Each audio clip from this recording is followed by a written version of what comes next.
नमस्कार दोस्तों, मैं सागर वर्मा आपका स्वागत करता हूं मेरे इस YouTube चैनल कहानी माला में। मेरे इस YouTube चैनल का एकमात्र उद्देश्य ये है कि मैं अपनी कहानियां और रचनाएं आपके समक्ष प्रस्तुत कर सकूं। मैं आशा करता हूं कि आपको मेरी कहानियां बेहद पसंद आएंगी। तो बिना और देरी किए हुए आइए चलते हैं आज की कहानी की ओर, जिसका शीर्षक है स्केप्टिकल। आज मैं अपने फैमिली के साथ बाहर खाने आया हूँ। बहुत दिनों बाद हम कहीं बाहर गए हैं। सब बहुत ही खुश हैं। तभी मेरी वाइफ पूछती है, क्या हुआ हनी? मैं कहता हूँ, कुछ नहीं, थोड़ा टायर्ड हूँ। एक कॉल आ रहा है कुछ दिनों से। आई डोंट नो, पर कुछ रिप्लाई नहीं रहता। वाइफ कहती है, अच्छा, तुमने बताया नहीं? कोई प्रैंक कॉल होगा मे बी। हम एक दूसरे को देख थोड़ा मुस्कुराते हैं। तभी हमारा ऑर्डर सर्व किया जाता है और हम खाने लगते हैं। तभी कुछ देर बाद वेटर आके पूछता है, कुछ और लेंगे सर? मैं अपनी वाइफ और बच्चों की ओर देखता हूँ तो मेरी वाइफ और बच्चे कहते हैं, आइसक्रीम। और वेटर आइसक्रीम लेने चला आता है। मैं एक स्पून आइसक्रीम खा के बिल देने के लिए काउंटर के लिए बढ़ता हूँ कि तभी एक कॉल आता है। मैं कुछ हिचकिचाहट कर फोन रिसीव करता हूँ। हेलो हेलो हेलो, मैं इतने जोर से कहता हूँ कि सब मेरी ओर देखने लगते हैं। मेरी वाइफ मेरी ओर आके पूछती है, क्या हुआ हनी? मैं कुछ देर फोन की ओर देखते हुए कहता हूँ, कुछ नहीं, वही कॉल। हो गया आप लोगों का?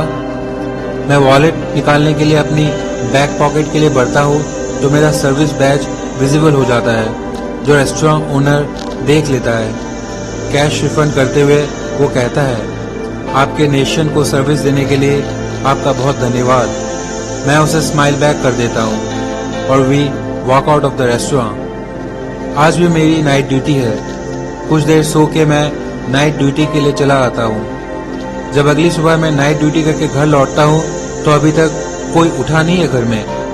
मैं धीरे धीरे अपने रूम की तरफ बढ़ता हूँ और दरवाजा खोलता हूँ तो देखता हूँ कि आज मेरी वाइफ और बच्चे सब एक ही कमरे में सोए हुए हैं। मैं कोई आवाज नहीं करता। उनके मासूम चेहरों को देख के जैसे मानो मेरी सारी रात की थकान, उत्तेजना, चिड़चिड़ापन सब खत्म हो गया हो। कुछ देर तक मैं वही दरवाजे के पास रुका रहा और फिर एक मुस्कुराहट लेके मैं नीचे किचन आ गया। थोड़ी देर बाद मेरी वाइफ नीचे आती है और मेरी तरफ देख के मुस्कुरा के और गले लगा के पूछती है, कब आए तुम? कितने बज गए? मैं कहता हूँ, मैं तो कब का आ गया था। कल बच्चे तुम्हारे साथ ही सो गए थे। वाइफ कहती है, हाँ, कल 2-3 बार ब्लैंक कॉल आया था। पता नहीं, कुछ कह नहीं रहा था। अच्छा, मैं बच्चों को जगाती हूँ, 7 बजने को है ना। मेरी वाइफ की ये कॉल वाली बात सुन के मैं मानो किसी प्रहार के कारण अचेत सा हो जाता हूँ। फिर मैं अपनी वाइफ से पूछता हूँ, अच्छा, कल कितने बजे आया था कॉल? वाइफ कहती है, हाँ, यही कोई 4 बज रहे होंगे। अब मैं अंदर ही अंदर काफी सहम सा गया था। आखिर कौन है वो? इतने दिन हो गए, पहले मुझे आ रहे थे कॉल, अभी घर के फोन नंबर पे भी आने लगे हैं कॉल। इसी बीच सोचते सोचते हमारी सबसे छोटी बेटी शोर करते हुए पापा पापा कहते हुए मेरे इर्द गिर्द दौड़ने लगी। छोटी बेटी कहती है, पापा पापा। मैं कहता हूँ, हाँ बेटा, बेटा तैयार हो जाओ, स्कूल के लिए लेट हो रहे हो ना। छोटी बेटी कहती है, नहीं पापा, आज संडे है, आज स्कूल बंद है। मैं कहता हूँ, आज संडे नहीं, कल है संडे, अब जाओ रेडी हो जाओ। कुछ देर बाद मैं घर के गेट में रुका हुआ अपनी वाइफ और बच्चों को सी ऑफ करते हुए सोच रहा था कि अगला कॉल कब आएगा। थोड़ी देर इंतजार करने के बाद मैं टीवी ऑन करके कुछ देखने लगा और कब मेरी आंख लग गई पता ही नहीं चला। तभी अचानक एक फोन कॉल की आवाज से मैं सतर्क हो जाता हूँ और मैं एकाएक फोन रिंग को सुनता रहता हूँ। कुछ देर बाद फोन डिस्कनेक्ट हो जाता है, पर थोड़ी देर बाद फिर रिंग होने लगा। इस बार मैंने कॉल पिक करने का फैसला किया। फोन पिक कर थोड़ी देर रुककर मैं कहता हूँ, हेलो कौन है ये? आखिर तुम जानते हो कि तुम एक फोर्स वाले के घर में कॉल कर रहे हो। अगर ये प्रैंक कॉल है तो अभी कह दो, मैं कुछ एक्शन नहीं लूंगा।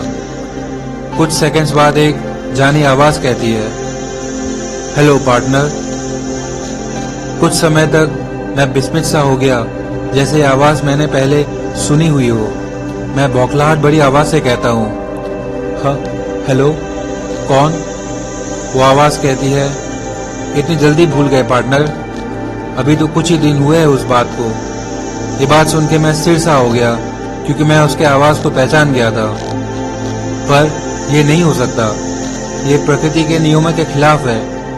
मैंने खुद तुम्हें धक्का दिया था, क्योंकि अगर मैं ये नहीं करता तो हम सब मारे जाते। मैं ये सोच ही रहा था कि वो आवाज फिर बोल उठी, कहाँ खो गए पार्टनर? क्या उस दिन को याद करने लगे जब तुमने मुझे मारने की कोशिश की थी? पर अब तुम्हारी बारी है। It's time to pay back for what you did to me. और इसका एक ही जवाब है, वो है तुम्हारी मौत से। उसके उन्मादपूर्ण हंसी से मैं थोड़ा सहम सा गया और मैंने फोन डिस्कनेक्ट कर दिया। और तनाव की वजह से मैंने घर से बाहर जाना ठीक समझा।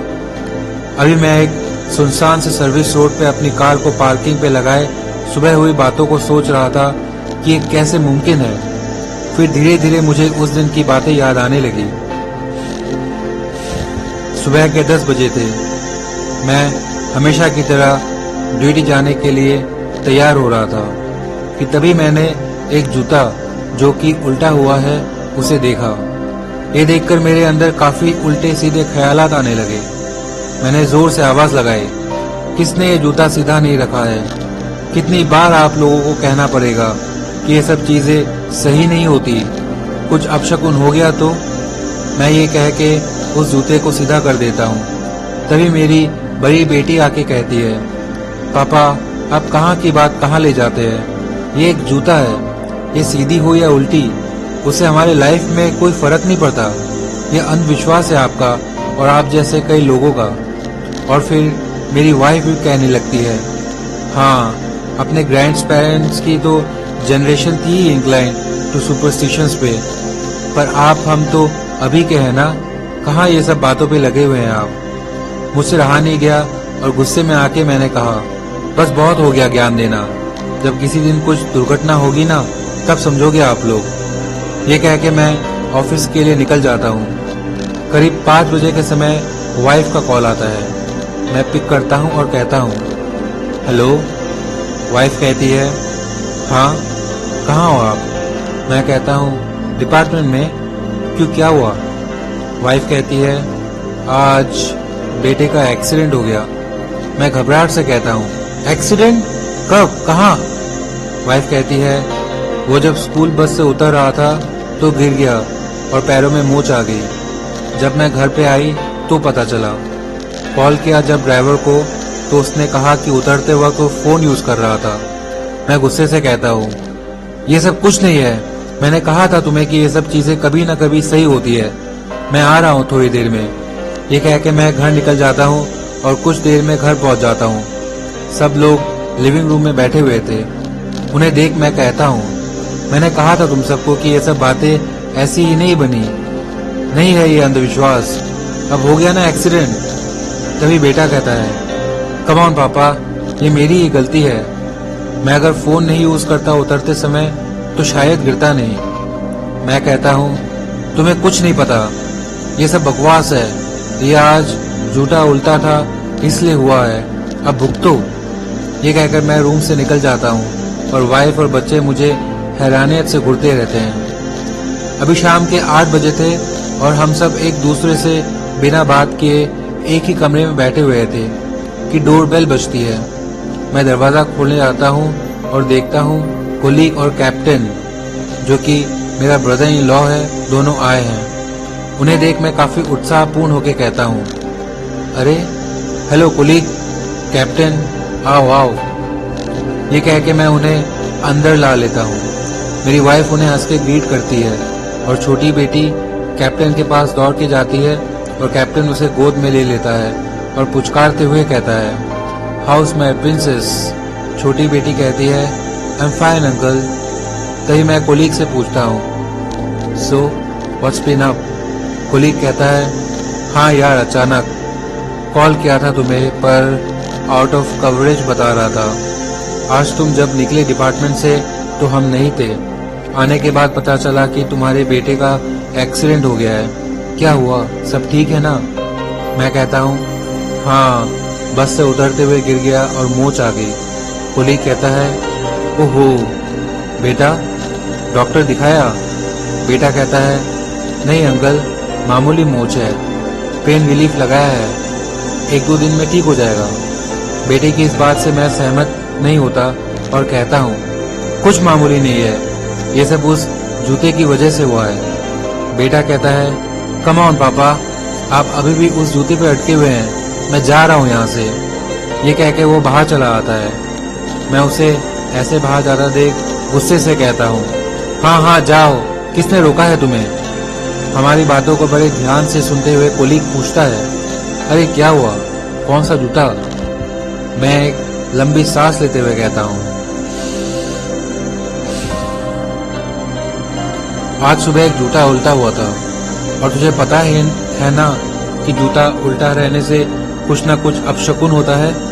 ये सुनते ही कोलीग जोर से हंस पड़ता है और कहता है, अरे दोस्त, तू अभी तक सुपरस्टिशन पे लगा हुआ है, कॉलेज में भी तू ऐसा ही था।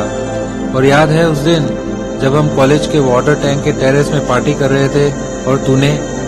ये सुनते ही मुझे गूज़बम्प्स आ जाते हैं और मैं किसी तरह उस बात को अटपटे ढंग से मजाक में उड़ा देता हूँ। मेरी वाइफ मुझे मुख विकृत करके देखती है। कुछ देर हम सब चुप रहते हैं और कोलीग समझ जाता है कि उसे वो बात छेड़नी नहीं चाहिए थी।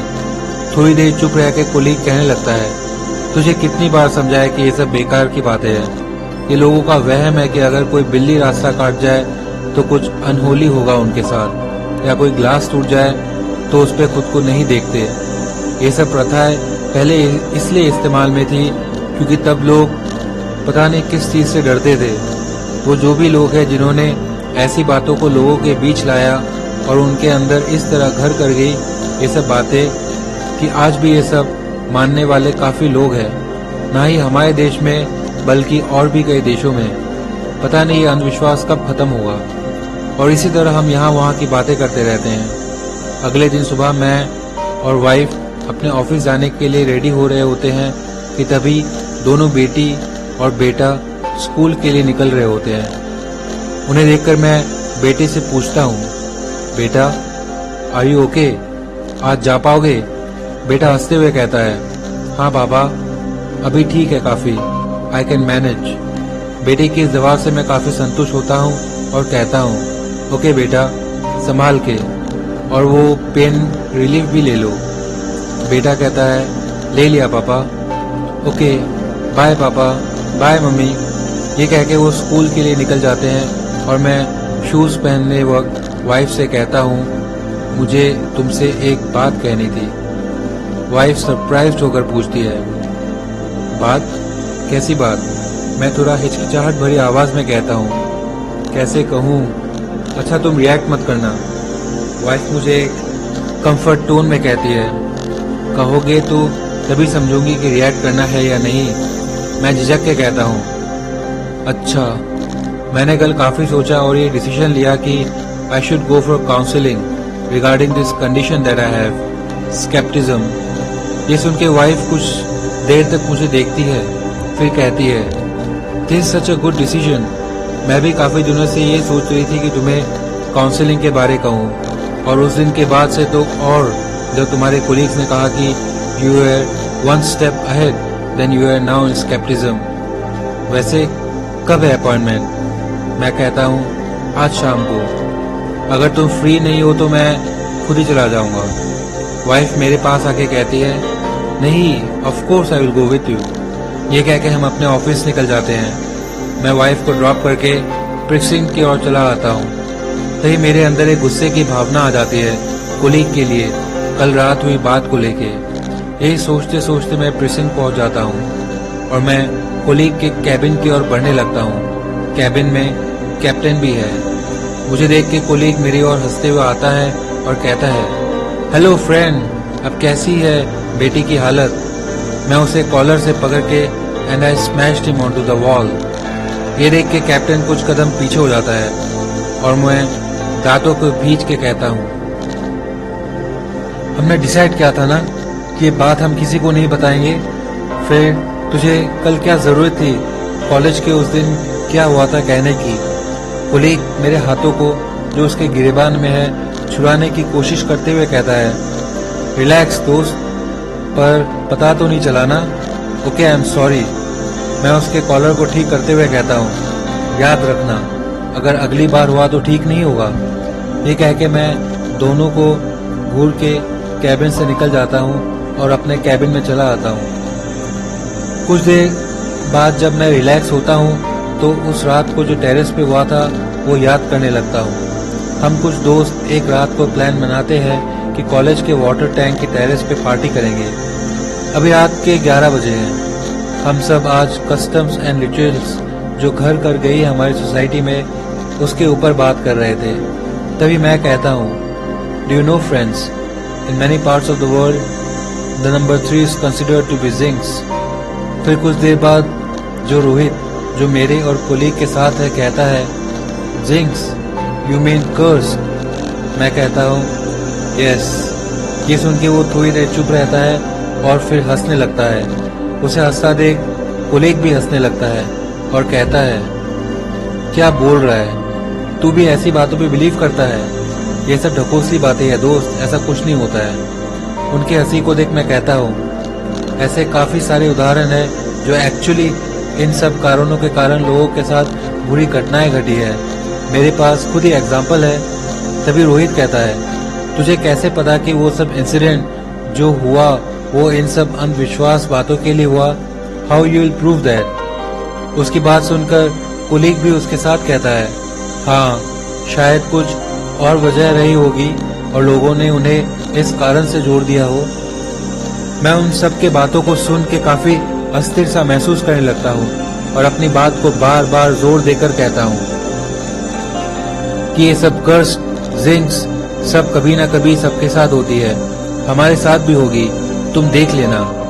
मेरी बात सुन के वो जोर जोर से हंसने लगते हैं। उन्हें हंसता देख मैं कुछ सोच नहीं पाता और मैं अपने आप से काबू खो बैठता हूँ, मानो जैसे मेरे अंदर कुछ शैतान आ गया हो। और मैं पास में पड़े बॉटल को तोड़ के रोहित के गले में लगा देता हूँ और उन्मादपूर्ण तरीके से कहता हूँ, ये सारी बातें झूठी नहीं है, ये सब सही में होती है, तुझे मानना होगा, मानना होगा। मुझे ऐसे देखते हुए रोहित जोर जोर से चिल्लाने लगता है, हाँ हाँ तू ठीक कह रहा है, ये सब बातें सही होती है, मैं भी अभी से बिलीव करूंगा। तभी कुलीग कहता है, हाँ पार्टनर, हम करेंगे ना बिलीव, सही में करेंगे, देख खून निकल रहा है, लेट हिम गो। फिर मैं दोनों की ओर देखता हूँ और वहां से भाग जाता हूँ। हमने कभी उस बात का जिक्र नहीं किया था। फिर उस रात के बाद मैंने रोहित से भी माफी मांग ली थी। आज दिन कुछ ऐसे ही गुजरा, रूखापन, चिड़चिड़ापन।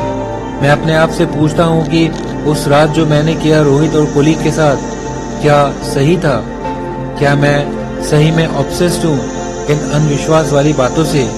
मैं अंदर ही अंदर घुटन महसूस कर रहा था। मैंने फैसला किया कि अभी और नहीं। और इसी तरह शाम हो जाती है और मैं काउंसलिंग सेशन के लिए चला आता हूँ। और इसी तरह मेरी काउंसलिंग सेशन शुरू हो जाती है और मैं धीरे धीरे अपने आप को कंट्रोल करने लगता हूँ इस सिचुएशन से। ऐसे ही कुछ दिन निकल जाते हैं और आज फिशिंग डे है। तभी मेरी नींद एक ट्रक के हॉकिंग से खुलती है। मैं घड़ी देखता हूँ तो शाम के 4 बजे होते हैं। तभी अचानक एक फोन कॉल से मैं चेतन हो जाता हूँ और पिक करके कहता हूँ, हेलो। वही जानी आवाज कहती है, हेलो पार्टनर। मैं आक्रोश से कहता हूँ, देख अगर तू वही है तो तू बता मुझे कहाँ आना है। कुछ देर तक दोनों चुप रहते हैं। फिर वो आवाज बोल उठती है, जो तूने मेरे साथ किया है, तू अभी भी वही एटीट्यूड में है। जैसे तूने मेरी लाइफ खराब की है उसी तरह अब तेरी बारी है। अभी तू एक सुनसान से इलाके में अपनी गाड़ी में बैठा हुआ है ना, कुछ भी कर ले तू, तेरी फैमिली की बारी है। मैं पुलिस के पास जा सकता हूँ पर मैं तुझे एग्नी में देखना चाहता हूँ, हर दिन मरते हुए देखना चाहता हूँ। आज तेरी वाइफ और बच्चे घर ही है ना, घर के बैक साइड पे तेरी वाइफ बैठी हुई है और बच्चे खेल रहे हैं। अभी एक सस्पिशियस आदमी तेरे घर की और बर में छिपा लिया है। बचा सकता है तो बचा ले। उसके इतने एक्यूरेट बातों को सुन के मैं सहम सा आता हूँ और घबराहट भरी आवाज में पूछता हूँ, पर तुझे कैसे पता कि मैं कहाँ हूँ? तुझे कैसे पता? और फोन डिस्कनेक्ट हो जाता है। मैं गाड़ी के अंदर चेक करता हूँ कि कोई ट्रांसमीटर तो नहीं, पर मुझे कुछ नहीं मिलता। बाहर आके भी देखता हूँ, पर यहाँ भी कुछ नहीं। थोड़ी देर आसपास देखता हूँ, कोई मुझे फॉलो तो नहीं कर रहा कि तभी अचानक मौसम खराब हो जाता है, मानो मेरी परिस्थितियों के अनुसार मौसम ने अपना रंग बदल लिया हो। आसमान बादलों से ढक जाता है, काले बादल छा जाते हैं। ये सब देख के मेरा मन विचलित हो उठता है। मैं फोन कनेक्ट करता हूँ अपनी वाइफ को, पर पता नहीं फोन पिक नहीं कर रही। तरह तरह के भाव मेरे मन में आने लगते हैं, कहीं कुछ हो तो ना गया हो। तभी कॉल कनेक्ट हो जाता है और मैं कहता हूँ, हेलो हेलो, हाँ हेलो, कहाँ हो तुम? वाइफ कहती है, मैं तो घर में ही हूँ। मैं कहता हूँ, और बच्चे? वाइफ कहती है, वो भी घर में ही है। तुम कहाँ हो? कब से कॉल कर रही हो? लाइन बिजी आ रहा था। काफी देर हो गई तुम्हें गए हुए, कब तक आओगे? मैं कहता हूँ, वो सब छोड़ो, देखो जरा बाहर जाके कोई संदेहजनक आदमी हमारे घर के बाहर तो नहीं है। वाइफ कहती है, क्यों, क्या हुआ? तुम इतने घबराए हुए क्यों हो? मैं थोड़े गुस्से भरे आवाज में कहता हूँ, जो कहा गया है वही करो, अब जाओ, फोन डिस्कनेक्ट मत करना। वाइफ थोड़ा डर के कहती है, ठीक है, होल्ड पे रहो। मैं फोन पे वाइफ को किसी से बात करते हुए सुन रहा था। वाइफ कहती है, hello mister, how can I help you? Stranger कहता है, हेलो मैम, मैं यही पास से गुजर रहा था, मुझे इस एड्रेस पे जाना है, क्या आप मेरी मदद करेंगे? वाइफ कहती है, हाँ हाँ, क्यों नहीं, बेटा यहाँ आ जाओ। छोटी बेटी कहती है, देखो मम्मी, अंकल ने मुझे अपने खिलौने से मुझे खेलने दिया, अब मैं पापा की तरह गन चलाऊंगी। वाइफ कहती है, बेटा बेटा, फेंको उसे, फेंको उसे। छोटी बेटी कहती है, नहीं मम्मी, मुझे खेलना है। वाइफ कहती है, वापस करो ये अंकल को और आप जाइए, हमें नहीं पता इस एड्रेस के बारे। स्ट्रेंजर कहता है, अरे आप तो डर ही गए, ये असली गन नहीं है, ये तो मैं अपने नेफ्यू के लिए ले जा रहा था, उसी का एड्रेस पूछना था। अगर आप बताना नहीं चाहती तो कोई बात नहीं। मैं फोन पे चिल्ला चिल्ला के पूछ रहा था कि क्या हुआ, कौन है वह। तभी वाइफ कहती है, हेलो, हाँ एक आदमी था, अविश्वासपूर्ण लग रहा था, क्यों, क्या हुआ, तुम बताओगे या नहीं? मैं वाइफ को टोकते हुए कहता हूँ, रुक जाओ एक मिनट, अभी सारे दरवाजे खिड़कियां बंद कर दो जब तक पैन नहीं आता, और फोन हाथ में ही रखना, मैं आ रहा हूँ। मैं फोन डिस्कनेक्ट कर देता हूँ। मेरे अंदर गुस्सा इतना हो जाता है कि एक पंच मैं स्टीयरिंग व्हील पे देता हूँ, पर वो रिकोशे होकर फ्रंट मिरर पे लग जाती है और मिरर टूट जाता है, जिसकी वजह से मेरे हाथ थोड़े कट जाती है। पर मैं इसकी परवाह किए बिना कार स्टार्ट करता हूँ और अपने घर की तरफ ले लेता हूँ। कार पार कर मैं कॉलिंग बेल प्रेस करता हूँ। मेरी वाइफ दरवाजा खोलती है और सस्पिशियस तरीके से मुझे देखकर कहती है, Who was that guy? Why aren't you telling me? What's going on? मैं आके खिड़की दरवाजे चेक करता हूँ। बाहर रास्ते में देखता हूँ पर कोई नहीं है बाहर। वाइफ कहती है, तुम कुछ छुपा रहे हो। इतने सारे सवालों को सुन मैं कुछ समझ नहीं पा रहा था कि मैं कैसे कह दूँ वो बात जो मैंने इतने दिनों तक छुपा के रखी है। पर पता नहीं क्यों मेरा दिमाग मुझे आदेश देता है कि मैं सब कुछ अपनी वाइफ को बता दूं, कि तभी मेरे बच्चे अपने रूम से निकल आते हैं और मैं कहते कहते रुक जाता हूं। फिर मैं अपनी गन लेके प्रिसिंट की ओर जाने के लिए चलता हूं और अपनी वाइफ और बच्चों को कहता हूं, देखो मैं प्रिसिंट जा रहा हूं और मैंने 2 पुलिसमैन को आज के लिए असाइन कर दिया है गार्ड देने के लिए। वो अभी आते ही होंगे, मैं 2-3 घंटे में आ जाऊंगा। ये कहकर मैं थोड़ी देर रुकता हूँ और 2 पुलिसमैन जैसे ही आते हैं मैं प्रिसिंट चला जाता हूँ। प्रिसिंट पहुंचकर मैं सीधे अपने कैप्टन के कैबिन जाता हूँ और उसे गिरेबान से पकड़ के पूछता हूँ, अगर तू है इस सब के पीछे तो जल्दी बता दे। कैप्टन कहता है, किसके पीछे, क्या बात? वो एक दो कदम पीछे होकर मुझसे पूछता है, वही बात जो उस दिन हम फिशिंग करने गए थे, और अगर मैं ऐसा ना करता तो हम सब मारे जाते। उसे मरना ही था उस दिन, और तुम्हें भी उसे धक्का देने में मदद की थी मेरी। कैप्टन कहता है, मैंने उस दिन भी कहा था कि उसकी वजह से नहीं, बल्कि मौसम अचानक खराब होने की वजह से हुआ था, और कुछ ही देर हुआ था मौसम खराब, पर तुमने मेरी एक नहीं सुनी और इस पाप में मुझे भी शामिल कर लिया। मैं कहता हूँ, सुनो, ये बात किसी को पता नहीं लगनी चाहिए, क्योंकि अगर मैं फंसा तो तेरे लिए भी ठीक नहीं होगा। याद रखना इस बात को। ये कह के मैं प्रिसिंक्ट से निकल जाता हूँ और घर पहुँचते शाम हो जाती है। जैसे ही मैं घर पहुँचता हूँ तो देखता हूँ एक आदमी बाइक पे है और 3 घर छोड़कर मेरे घर की ओर देखे जा रहा है। ये देख के मुझे शक होता है और मैं उसकी ओर बढ़ता हूँ, पर मुझे अपनी ओर बढ़ता देख वो बाइक स्टार्ट करता है और यू टर्न लेके चला आता है। कुछ देर में उसके पीछे भागता हूँ, पर वो हवा में कहीं गायब हो जाता है। घर में पहुँच के दरवाज़ा खटखटाता हूँ। वाइफ दरवाज़ा खोलती है। तभी मैं हाफते हुए पूछता हूँ, पुलिसमैन कहाँ गए? वाइफ कहती है, वो तो घर में है, मैंने ही बुलाया था कुछ चाय पीने के लिए, दोपहर से है।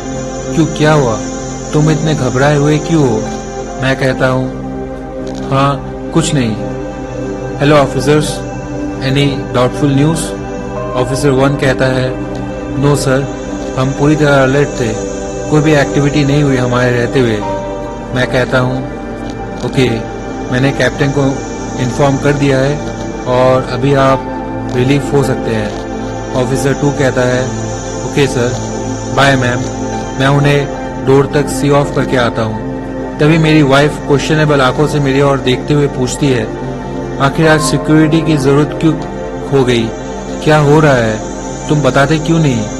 मैं कुछ सहमे हुए कहता हूँ, कुछ नहीं, लगता है कोई बदला निकाल रहा है, शायद किसी को मैंने जेल भिजवाया हो। इन्फॉर्म कर दिया है मैंने कैप्टन को। अच्छा देखो, मैं काफ़ी थक गया हूँ, थोड़ी देर आराम करना चाहता हूँ। ये कहकर मैं बेसमेंट की ओर चला आता हूँ और मेरी वाइफ सर झुकाए हुए वापस मुड़ जाती है। आज मौसम खराब है, धीमी धीमी बारिश हो रही है। मैं चेयर पे बैठे खिड़की के बाहर देख देख के उस दिन के इंसिडेंट के बारे सोचने लगता हूँ। हम तीनों, मैं, कैप्टन और कोलीग बोट पे in the middle of the sea पे फिशिंग कर रहे हैं। शाम के करीब 3:30 बज रहे होते हैं और यहाँ वहाँ की बातें कर रहे हैं। तभी कोलीग कहता है, तुझे डर नहीं लग रहा? ये कह के वो कैप्टन की ओर देखता है। कैप्टन भी उसके साथ कहता है, हाँ 3 है, you know the curse of number 3। मैं कहता हूँ, नहीं ये सब कुछ नहीं होता, मैं अभी काउंसलिंग कर रहा हूँ, अभी मैं ये सब बातों को नहीं मानता। ये कह के मैं फिशिंग करने लगता हूँ। अभी शाम के 4 बजे हैं। हम वापस जाने के लिए मुड़ते हैं कि अचानक मौसम खराब हो जाता है और बारिश शुरू हो जाती है। ये देख के मैं भाग्यग्रस्त हो जाता हूँ। मेरी अंधविश्वास की मानसिकता मेरे काउंसलिंग पे भारी पड़ने लगती है और मैं कहता हूँ, ये सही में हो रहा है। तूने सही कहा था, हम 3 है। 3 इज द अनलकी नंबर। अब हम सब मरने वाले हैं, सब मरने वाले हैं। मैं उन्माद हंसी देख के आसमान की ओर से जोरों से आई हुई बारिश को अपने चेहरे पे महसूस कर रहा था और मेरे दोस्त बोट को सेल करने की कोशिश कर रहे थे। तभी मुझे कोलीग की आवाज सुनाई देती है, क्या हो गया तुझे? हमारी मदद कर इस रोप को खोलने में। तभी कैप्टन भी कहता है, हाँ आके इसकी मदद करो।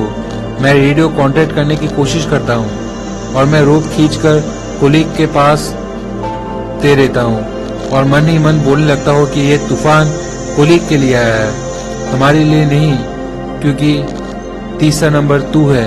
यह मौत कोलीग के लिए आया है, मेरे लिए नहीं। तभी कोलीग कहता है, ये क्या कह रहा है तू? जल्दी से इस रोप को सेल करने में मदद कर, ये थोड़ी देर के लिए मौसम खराब हुआ है। मैं सहमे हुए कहता हूँ, नहीं, मैं अभी मरना नहीं चाहता हूँ, ये मौत तेरे लिए है, तू मर जाएगा तो सब ठीक हो जाएगा। मेरी बात सुन के कोलीग कहता है, पागल हो गया है तू, बहकी बात मत कर, रेडियो कांटेक्ट नहीं हो पा रहा। मैं कहता हूँ नहीं, अब मुझे कुछ करना होगा। मैं एक पीस ऑफ मेटल लेता हूँ और उस सर पे जोर से प्रहार करता हूँ, जिसके कारण वो गिर जाता है। तभी कैप्टन दौड़ के कुलीग के पास आता है और उसे उठाने की कोशिश करता है। कुलीग, उठ यार, ये तुमने क्या किया? पागल हो गए हो तुम।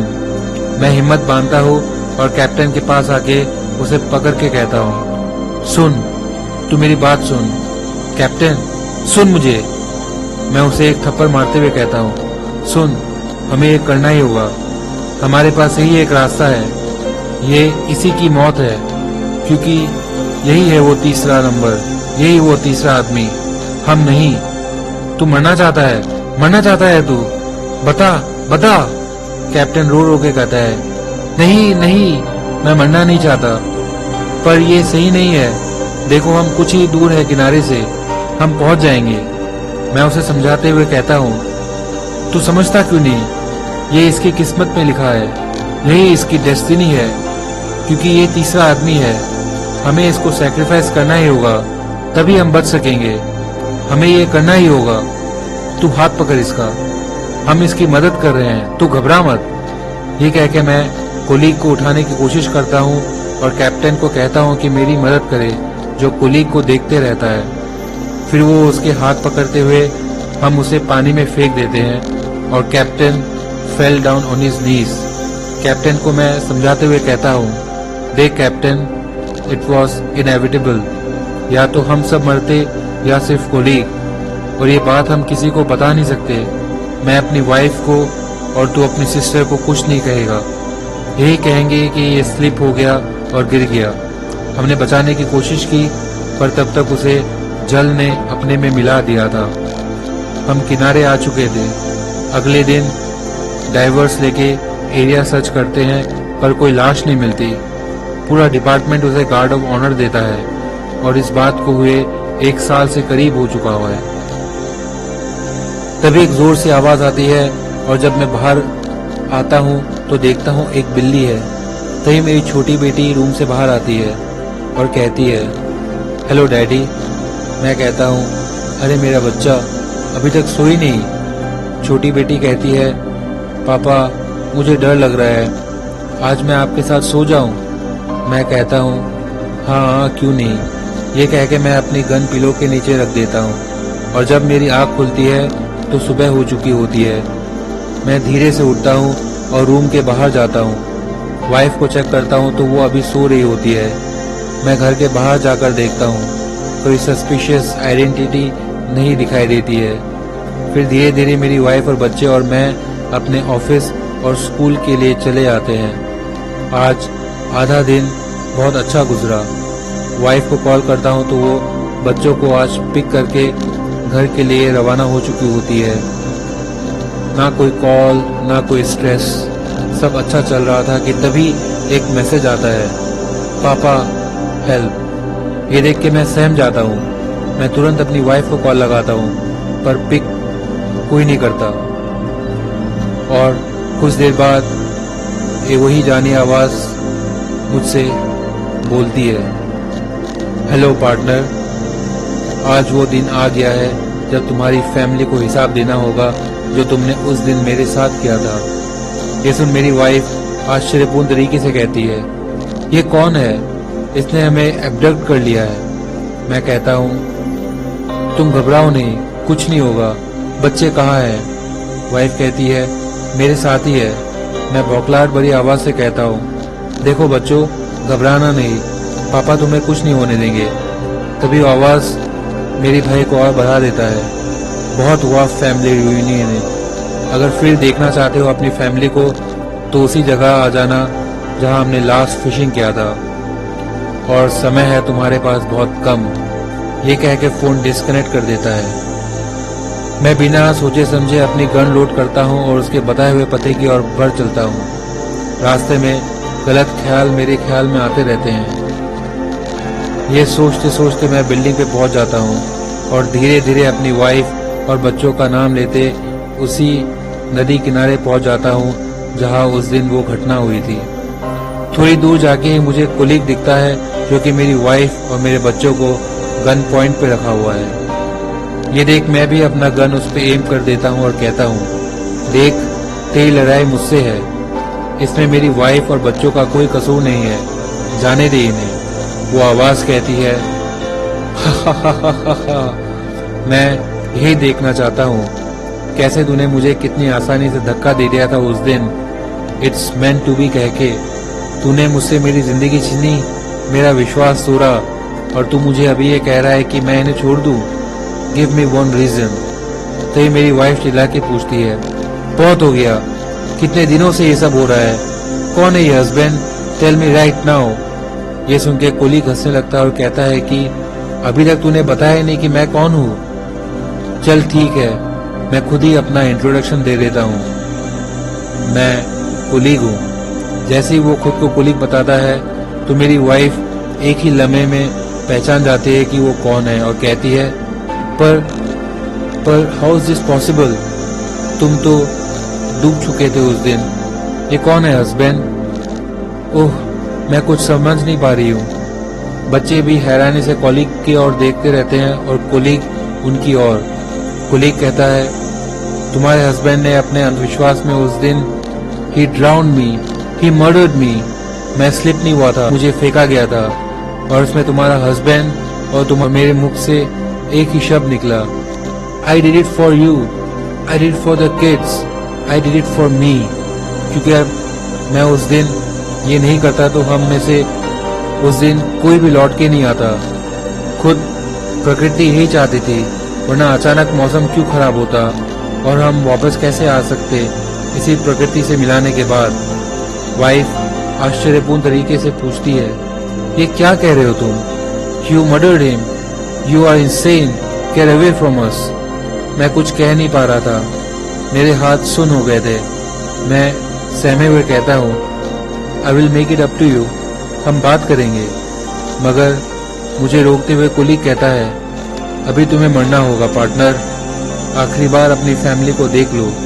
ये कह के पार्टनर अपनी गन मेरी ओर एम करता है, पर मेरी वाइफ उसे धक्का देती है और वो इम्बैलेंस हो जाता है और उसकी गन मेरी वाइफ के हाथ आ जाती है और मैं कोलीग को शूट कर देता हूँ और वो कुछ क्षण में ही मर जाता है। मैं हिम्मत बांधते हुए कहता हूँ, are you all right honey, बच्चों तुम ठीक हो ना, कुछ हुआ नहीं ना तुम्हें, don't worry, I will make it up to you, हम बात करेंगे हनी, तुम चिंता मत करो। मैं जब ये सब कह रहा था तब तक मेरी वाइफ ने गन मेरी ओर एम करके शूट कर दिया था और गोली मेरे चेस्ट पे आके लगी और मैं अपने हाथों से चेस्ट को पकड़ के गिर गया। ये देख मेरे बच्चे दौड़ के मेरे पास आए और रोने लगे और कहने लगे, पापा पापा। मैं उन मासूम चेहरों को देखते हुए कहता हूँ, बेटा घबराना नहीं, मैं यही हूँ, मम्मी का ख्याल रखना, रखोगे ना मम्मी का ख्याल। बच्चे रो के कहते हैं, हाँ पापा हम रखेंगे।